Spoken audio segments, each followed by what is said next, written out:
मैं प्रथम आया। दूसरा विश्व युद्ध बस खत्म ही हुआ था और भारत उत्सुकता से अपनी आजादी का इंतजार कर रहा था। रेडियो पर अक्सर सुनाई देता था कि गांधी जी ने घोषणा की है, भारतवासी अपने भारत का निर्माण खुद करेंगे। देश अभूतपूर्व आशा से भरा था। मैं मन ही मन अपने देश के लिए कुछ करना चाहता था। इसके लिए किसी अच्छे विद्यालय में पढ़ना जरूरी था, लेकिन मैं अपने माता पिता से यह बात कहने का साहस नहीं जुटा पाता था, क्योंकि मैं जानता था कि वे मुझे अच्छे विद्यालय में नहीं पढ़ा पाएंगे। एक दिन मुझे अचरज में डालते हुए मेरे पिताजी ने मुझसे कहा, अब्दुल, मैं जानता हूं कि तुम्हारे मन में आगे पढ़ने की कितनी इच्छा है। हम अनपढ़ लोग हैं, लेकिन मैंने और तुम्हारी मां ने तुम्हें लेकर बहुत ऊंचे सपने देखे हैं। तुम फिक्र मत करो, जैसे भी हो हम पैसों का इंतजाम करेंगे ताकि तुम अच्छे विद्यालय में पढ़ सको। रामेश्वरम से दूर समुद्र पार चहल पहल भरे रामनाथपुरम शहर में था द श्वार्ट्ज स्कूल। मेरे भैया मुझे वहां ले गए और मेरा दाखिला करवा दिया। वो बहुत अच्छा विद्यालय था। उन दिनों आजकल की तरह बिजली के पंखे नहीं होते थे। मौसम गर्म और उमस भरा होता तो छात्रों को पेड़ों के नीचे बैठाकर पढ़ाया जाता। दूसरे विषय की कक्षा में जाने का मतलब होता था दौड़कर दूसरे पेड़ के नीचे जाना। एक दिन मैं जल्दी में गलत कक्षा में चला गया। वहां हमारे गणित के अध्यापक पढ़ा रहे थे।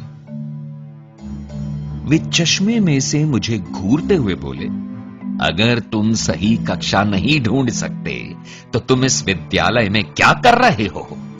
तुम्हें तो अपने गांव लौट जाना चाहिए जहां से तुम आए हो। फिर उन्होंने मेरी गर्दन पकड़ी और पूरी कक्षा के सामने मुझे बेंत लगाए। मेरा दिल टूट गया। मुझे इस विद्यालय में भेजने के लिए मेरे परिवार ने बहुत त्याग किया था। कभी कभी मुझे घर की बहुत याद आती थी, लेकिन मैंने ठान लिया था कि मैं अपने परिवार का नाम जरूर रोशन करूंगा। उस दिन मैंने निश्चय कर लिया कि मैं सिर्फ अच्छा छात्र ही नहीं बनूंगा, बल्कि सबसे अच्छा छात्र बनूंगा। मैं दिन रात पढ़ाई में जुट गया। कुछ महीनों बाद जब परीक्षा का परिणाम आया तो मुझे गणित में पूरे अंक मिले थे।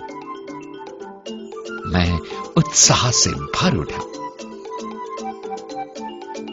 अगली सुबह प्रार्थना के बाद मुझे दंडित करने वाले गणित के अध्यापक जी खड़े हुए और मुस्कुराकर बोले, मैं जिसे भी बेंत लगाता हूं वह महान बन जाता है।